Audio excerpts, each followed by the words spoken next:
To fully appreciate a car like the Bentley Mulsanne, you have to spend quite a bit of time with it, and that's why I'm going to be driving this car all the way from here, the Bentley Drivers Club in Banbury, Oxfordshire, to Le Mans in northern France. I would be travelling as part of a convoy on a pilgrimage to the town of Mulsanne, where the famous 24-hour race passes through. Joining us was a Bentley 8-litre saloon from the 1930s, which used to be owned by W.O. Bentley himself. Its attendance was rather appropriate because the 8-litre was the last proper built from the ground at Bentley until the arrival of the new Mulsanne last year. Everything else in between has been based on a Rolls-Royce or, more recently, a VW Phaeton. So, does the Mulsanne feel like a thoroughbred Bentley? Oh yes. Under the bonnet is a 6.75-litre twin-turbo V8 with more than 500 brake horsepower and over 1,000 newton-metres of torque.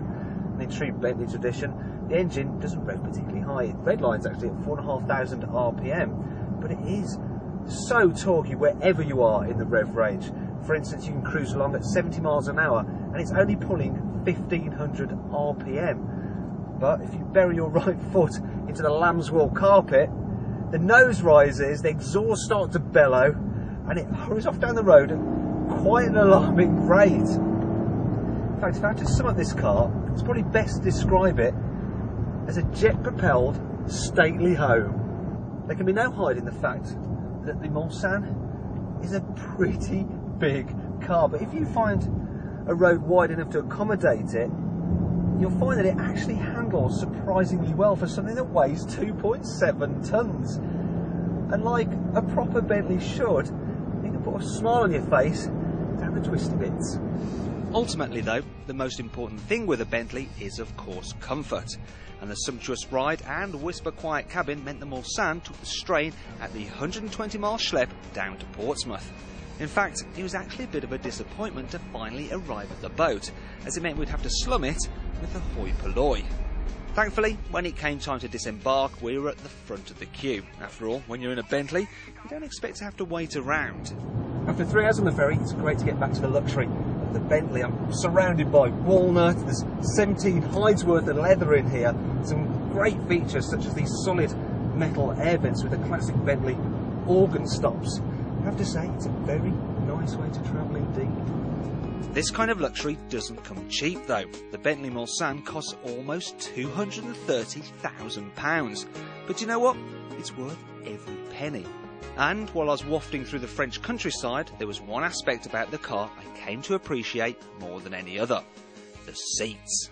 Okay, so I spent about 7 hours behind the wheel of this Bentley, and I have to say, it doesn't feel like it at all. It's just so comfortable. For travelling long distances, I can't really think of any other car I'd rather be in.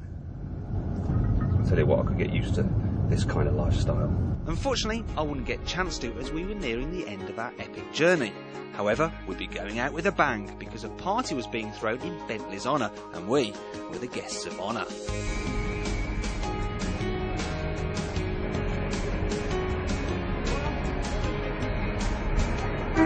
Well, we've arrived in Mulsanne with our collection of Mulsannes. There's a crazy car rally going on, as you can hear, but we've still been creating quite a stir. But it's been the 8-litre that's been getting most of the attention. Well, it was getting the most attention until Bentley's 2003 Le Mans winner, the Speed 8, showed up. Enjoying the sights and sound of this mini car expo was a fitting climax to this most excellent adventure. But it wasn't quite over yet. There was still one thing left to do. See the local mayor present Bentley with the keys to the town. Gifts were exchanged, hands were shaken, and this being France, some food was eaten too. Finally, it was time to leave, and this gave me a chance to reflect. The Bentley Mulsanne, it makes you proud to be British.